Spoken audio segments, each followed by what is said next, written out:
मसीह यस्सु में आप सबको सलाम। प्रोग्राम मसीही नुक्ता नज़र के साथ एक बार फिर मैं आपकी खिदमत में हाजिर हूँ।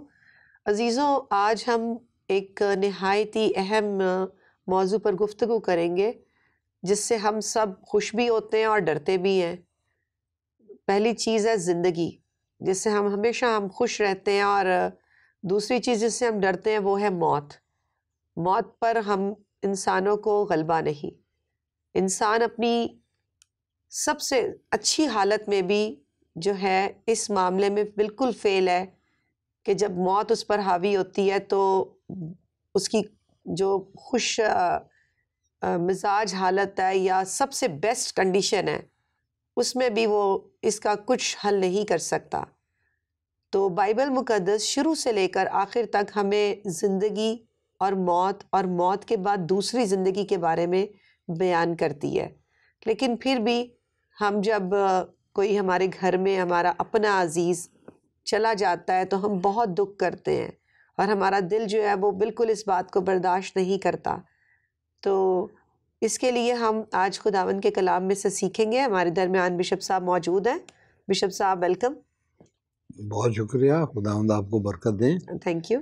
नाजरीन, आप सबको सलाम। खुदावंद आप सबको बरकत अता फरमाए। बिशप साहब, इंसान अपनी बेहतरीन हालत में भी मौत पर गलबा नहीं पा सकता। जिंदगी ऐसी है कि बिल्कुल एक फूल की मानिंद है, आज है और कल नहीं। किसी को अपने अगले लम्हे का नहीं पता कि हमने होना भी है या हमने नहीं होना, लेकिन एक उम्मीद होती है कि खुदावंद हमें क़याम बख्शे, हमें ज़िंदगी दे। हमारे बड़े भी हमें दुआ देते हैं, हम बच्चों को दुआएं देते हैं, लेकिन इस सारे सर्कल में मौत जो है वो कहीं ना कहीं ऐसा लुकमा है जो हमें परेशान करके रखती है। तो ये फ़लसफ़ा जो है, थोड़ी सी इस पर रोशनी डालें, फिर इसमें बहुत सारे क्वेश्चंस हैं जो कि आज आपसे किए जाएंगे। देखें बेटा, अगर आप बाइबल को देखें जी। और बड़े ध्यान के साथ उसका जायज़ा लें, उसको समझने के लिए पढ़ें, उसमें से सीखने के लिए अपना ध्यान लगाएं, तो जिंदगी और मौत ये दो अहम टॉपिक हैं जी, जो बिल्कुल। बार बार हमारे सामने आते हैं। और खुदा ने जो वादा बनी नौ इंसान से किया था वो ये किया था कि उसने दुनिया से मोहब्बत रखी ताकि जो कोई और इसके वास्ते उसने अपने बेटे को दुनिया में भेजा ताकि जो कोई उस पर ईमान लाए वो हलाक ना हो बल्कि हमेशा की जिंदगी पाए। मैं ये अर्ज कर रहा था कि जिंदगी और मौत बाइबल का एक बुनियादी मजमून है। जी। ठीक है। खुदा ने बागे अदन में जिंदगी दी और उन्होंने मौत का जिक्र भी कर दिया कि ये तेरी हद है, इस हद को अबूर करेगा तो तेरे लिए मौत है, अगर इस हद में रहेगा तो जिंदगी का, मैंने तुझे जिंदगी दी, मैंने अपना दम तेरे अंदर फूंका है, अब चलते जाएं चलते जाएं चलते जाएं चलते जाएं चलते जाएं। आदम और हवा ने अपनी मर्जी से शैतान के बहकावे से उस हद को अबूर किया, नाफरमानी की, खुदा से कट गए, खुदा से जुदा हो गए, मौत की हालत में चले गए। और खुदा उनका कलाम कहता है कि गुनाह की मजदूरी मौत है।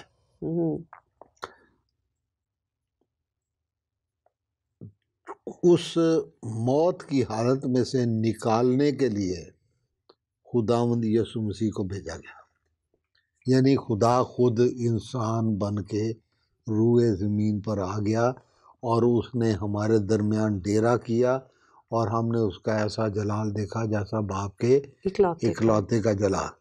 और फिर अमली तौर पर खुदावंद यीशु मसीह मसलूब हुए और मुर्दों में से जी उठे, यानी मौत को मगलूब कर लिया, मौत को फना कर दिया, मौत को ख़त्म कर दिया, मौत पर गालिब आ गए और हमारे लिए एक रास्ता तजवीज़ कर दिया कि ये रास्ता है,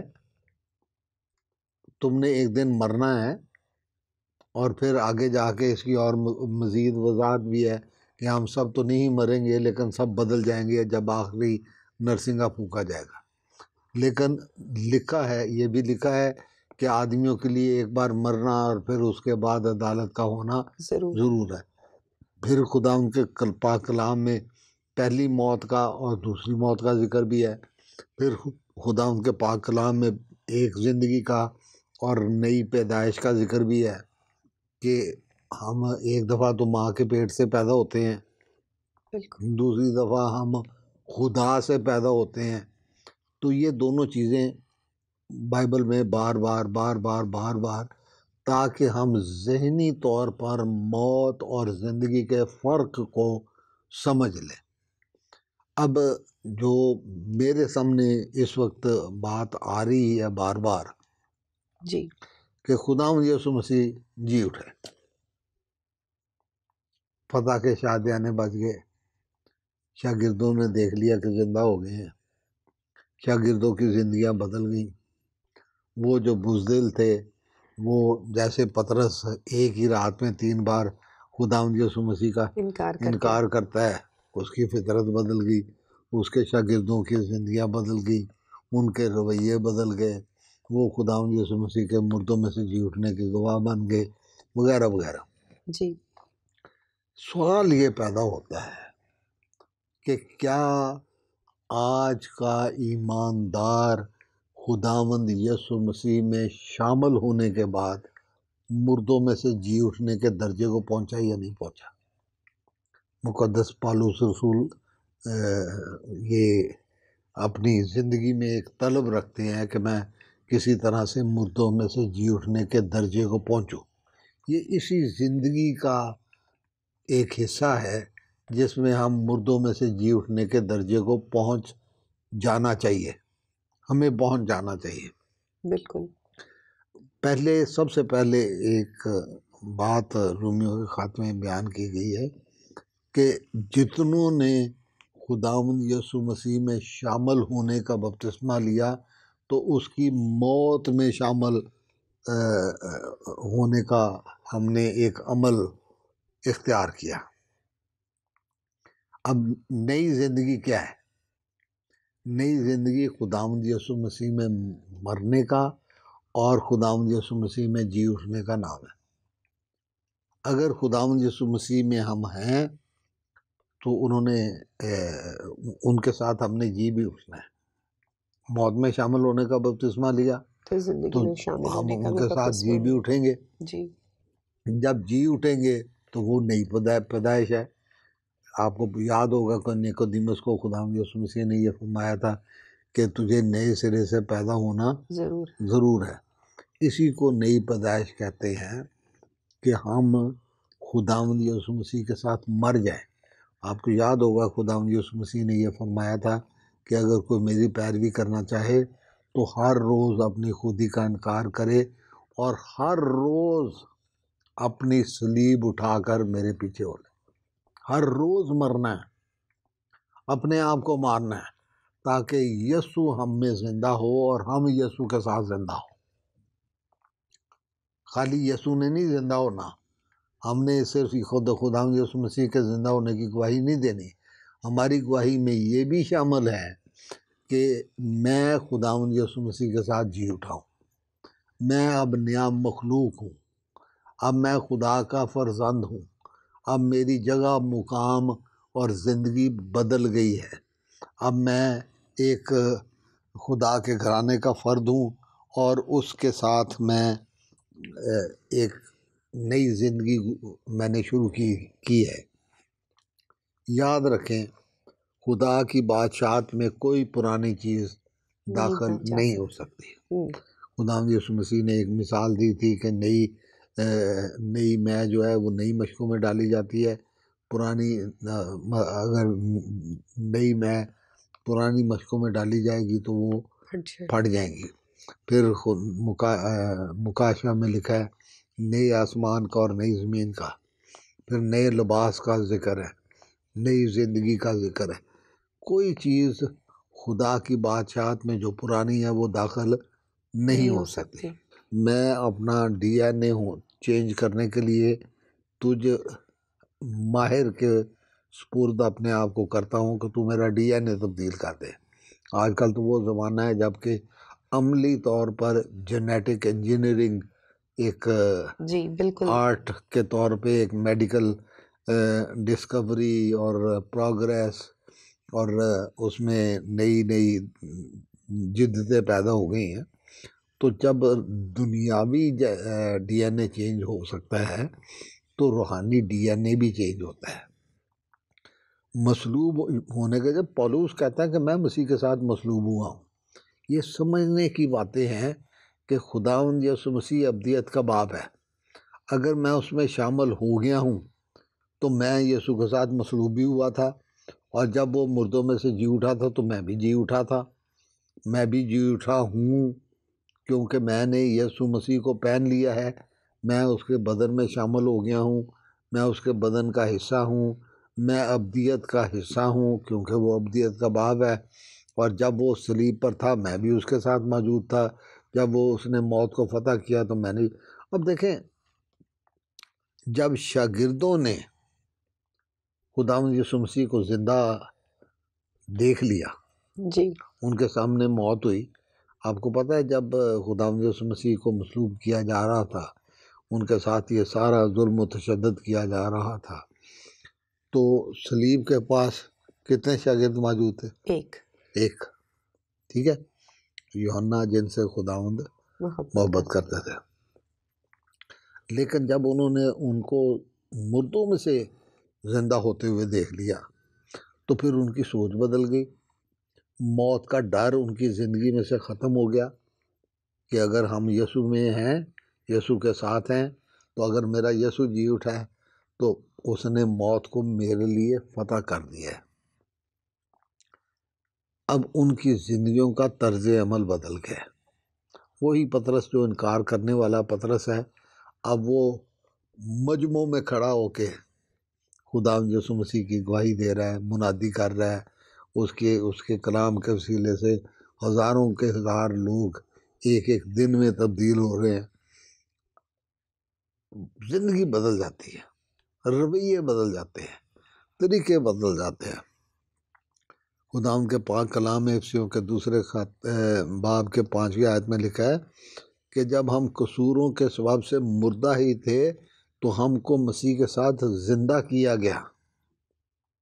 जब हमने तौबा कर ली, जब लाइन अबूर कर ली, जब हथियार उसके सामने डाल दिए, जब अपने आप को उसके सुपुर्द कर दिया, उसके ताबे हो गए, उसकी बादशाहत में शामिल हो गए, नई बादशाहत की शहरियत इख्तियार कर ली, उसके बदन का हिस्सा हो गए, तो हम मुर्दों में से जी उठने के दर्जे को पहुंच जाते हैं। हमने जी उठने की मुशाहबत पैदा करनी है, पैदा हो जाती है। ये खुदावंद की मोहब्बत और उसका सिला और उसका अजर है कि वो हमें जी उठने की मुशाबत अता फरमाता है। और इसके लिए भले आप देखें रूमियो 6 बाब उसकी 5वीं आयत कि हम खुदावंद यीशु मसीह के साथ जी उठने की मुशाबत पैदा कर लेते हैं, या हो जाती है, या हो जानी चाहिए। और नतीजा क्या निकलता है? नतीजा क्या निकलता है? वो ही शागिर्द जो खुदावंद यीशु मसीह के पीछे पीछे लेलों की तरह फिरते थे कि अब हम क्या करें, अब हम क्या करें, अब हम क्या करें, अब हम क्या करें, वो उल्टी सीधी बातें करते रहते थे। और खुदावंद यीशु मसीह कई दफ़ा उनको झिड़कते रहते थे, सिखाते रहते थे, सारा कुछ करते रहते। अब उनकी ज़िंदगियाँ कितनी बदल गई हैं कि खुदावंद के पाक कलाम में लूका 24 बाब उसकी 48वीं आयत में अब उनको एक पैगाम मिलता है कि इन बातों के तुम गवाह होगे। इन बातों के क्या, कौन सी बातें हैं? खुदावंद यीशु मसीह की मसलूबियत, उनकी ज़िंदगी, उनके कलाम, उनके मौजे, उनका मुर्दों में से जी उठना, तुम इन सब बातों के गवाह होगे। और फिर आगे चल के अगर आप अमाल की किताब उसके दूसरे बाब की 31वीं आयत में देखें तो वो शागिर्द गवाही देते कहते हैं कि हम उसके गवाह हैं। ये बातें जो हुई हैं हम इन सारी बातों के गवाह हैं। और नतीजा क्या निकलता है? नतीजा ये निकलता है कि खुदा जिसने एक नई जिंदगी, एक नया आसमान, एक नई ज़मीन, उसने सारा निज़ाम, इंतज़ाम, सब कुछ नया बनाने का उसने बंदोबस्त किया है। अब इस दुनिया में खुदावंद अपने बेटे की दुल्हन ढूंढ रहा है, और दुल्हन के लिए जो लाजमी चीज़ें हैं उनमें दो चीज़ें बहुत अहम हैं, एक मोहब्बत और दूसरी वफादारी, तीसरी ताबेदारी। वफादारी, मोहब्बत, ताबेदारी, और चौथी बात जो बड़ी अहम है वो है तैयारी। तैयारी, यहाँ तक तैयारी, यहाँ तक वफादारी के लोगों ने, कलीसिया ने, और कहा जाता है, लिखा गया है, बेशुमार किताबें हैं, खुदा उनका कलाम है इब्रानियों के ख़ात में और मुख्तलिफ जगह पे बताता है कि लोगों ने अपनी जान को अजीज़ नहीं रखा, और उन्होंने ये सारे के सारे शागिर्द जो है, ये इनमें से कोई भी तबाही मौत नहीं मरा, ये सब के सब ये जलादों के वाले किए गए, तेल में डाले गए, आरों से चीरे गए, दरिंदों के सामने डाले गए, ये मुख्तलिफ इनको ज़ियतें दी गई और ये सारे मरे। तो ये सारा और लोग मानते हैं, और ये हकीकत है कि जो कलीसिया की बुनियाद है वो शहीदों के लहू पर है। अब खुदा के कलाम में ये सारी चीज़ें जो हैं, ये उसकी दुल्हन की तैयारी, मैंने कहा ना कि इसमें वफादारी का अंसर भी आता है, इसमें मौत पर फतह पाना भी आता है, मौत का डर ख़त्म हो जाना भी आता है कि अगर मेरा यीशु जी उठा है और मैं यीशु में हूँ तो मौत का डंक जो है वो मेरी ज़िंदगी में कारगर नहीं होगा। मौत का डंक कहाँ रहा? खुदावंद ने फतह का शादियाना बजा दिया है, खुदावंद ने मुजाहरा कर दिया है, और उन्होंने बता दिया है कि तुमने तबई मौत तो मरना है, एक दिन सब ने मर जाना है, एक दिन सब ने ख़त्म हो जाना है, एक दिन सब ने, ये एक लाइफ साइकिल है जो चलता रहता है। हर जानदार के लिए कछुए की उम्र बहुत लंबी होती है, हाथी की उम्र बहुत लंबी होती है, लेकिन मर वो भी जाते हैं। आदमी रोटी इसलिए खाता है कि वो जिंदा रहे, लेकिन रोटी खाते खाते वो मर भी जाता है। लेकिन रूहानी तौर पर वो मुर्दा है या जिंदा है, ये अहम बात है कि मौत किस तरह की वाक़या हुई, किस तरह की मौत, किस तरह की हालत में आदमी यहाँ से कूच करके गया है, कि वो खुदावंद में हो गए। मुबारक है वो जो खुदावंद में मरते हैं, यीशु में मरते हैं। ठीक है, अब खुदावंद यीशु मसीह में मरना और आम आदमियों की तरह मरना, दोनों में फ़र्क है। खुदावंद की नज़रों में उसके मुकद्दसीन की मौत ग्रां कदर है। अच्छा, खुदावंद यीशु मसीह में मरे हैं तो जिस्म तो मर गया है, लेकिन रूह किधर है? वो खुदावंद यीशु मसीह के रूह के साथ मिली जुली हुई है। और फिर जिक्र है खुदावंद के पाक कलाम में, ये जो आपने बात अभी की कि खुदावंद यीशु मसीह के रूह के साथ मिली हुई है, हाँ, फौरन मौत के बाद ही रूह मिली हुई है, या उसके लिए भी उस दिन का इंतजार करना है जब नरसिंगा फूका जाएगा? आज मिली हुई है बेटा, आज मिली हुई है। आज खुदा का रूह हमारे रूह के साथ मिल जाता है। पहली बात जो हम कर रहे थे कि आज के दिन खुदा ने हमें आसमानी मुकामों में एक मुकाम बख्शा है, एक जगह बख्शी है, एक बरकत बख्शी है, एक फजीलत अता फरमाई है, एक दर्जा दिया है, यानी हमारी रूहानी सूरत हाल में एलिवेशन हुई है। हम बुलंद हो गए हैं, रूहानी तौर पर बुलंद हो गए हैं। जहाँ खुदावंद यीशु मसीह है वहाँ पर हम भी हैं, ठीक है। फिर एक और इसका ये फ़र्क किसी दिन मज़ीद ज़्यादा करके बताएंगे कि दो क़यामतें होंगी जी। एक क़यामत उन लोगों की होगी जिन्होंने यीशु के कलाम और उसकी वजह से अपने सर कटवाए हैं, शहीदों की बात है। और खुदा करे कि हम सब अपने फ़ैसले अब मुझे कभी कभी बड़ा दुख भी होता है। मैं चाहता हूँ, ज़ाती तौर पे चाहता हूँ कि जितने भी हैं वो अगर बाहर जा सकते हैं तो चले जाएं, लेकिन किसी अच्छे आदमी से सोचें, पूछें, कोई तरीका, कोई इख्तियार करें, कोई किसी यूनिवर्सिटी में दाखला लें, कोई स्किल जॉब सीखें। स्किल जॉब के लिए आजकल कनाडा में बड़ी मांग है। दुनिया में ये कभी मांग ख़त्म नहीं होगी, लेकिन हमने झूठ बोलकर, हमने झूठे तरीके इख्तियार करके ना खुदा की बादशाहत में शामिल हम हो सकते हैं, ना हम दुनिया के किसी तरक्की याफ्ता मुल्क में जा सकते हैं। लेकिन खुदा पर ईमान लाने की वजह से, यसु को अपना निजात दहिंदा कबूल करने की वजह से, उसकी मौत में शामिल होने का बपतिस्मा लेने की वजह से, उसके साथ मुर्दों में से जी उठने की वजह से, उसके आसमान पर जाकर खुदा बाप के दाने तरफ मौजूद होने की वजह से हम भी उसी जगह पर आज के दिन मौजूद हैं। ये आज की बात है। हम खुदा का रूह और हमारा रूह मिल जाता है तो खुदा जहाँ पर मौजूद है, खुदा हर जगह पर मौजूद है। उनकी रूहें कुर्बानगाह के नीचे मौजूद थीं, जिन्होंने अपने सर यसु की गवाही देने के लिए कटवाए थे, और वो 1000 वर्ष तक खुदावंद यसु मसीह के साथ वो बातचीत करते हैं। फिर उसके बाद दूसरी क़यामत होती है, फिर दूसरी मौत के बारे में जिक्र है कि वो दूसरी मौत का उन पर कोई इख्तियार नहीं होगा। किसी वक्त मज़ीद इस पर फुल टाइम गुफ्तगू करेंगे, ये बड़ा मजमून है।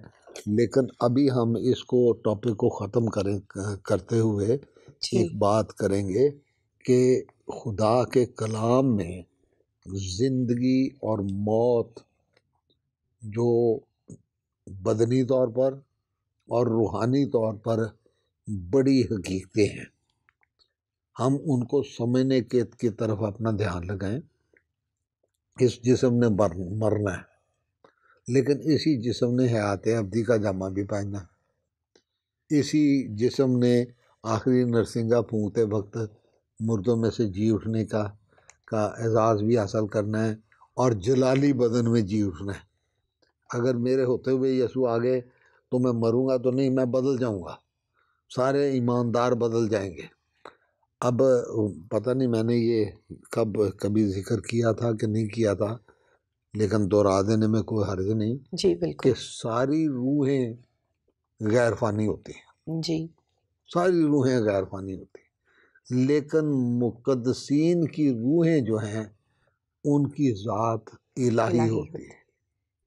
वो उनको ये मुक़द्दस पतरस भी कहते हैं कि खुदा ने हमें ज़ात इलाही में शरीक किया है। हमारे पास एक मुनफरद एजाज़, जगह और मुकाम है खुदा यीशु मसीह के बदन में, खुदा की खुदाई में, खुदा की बादशाहत में।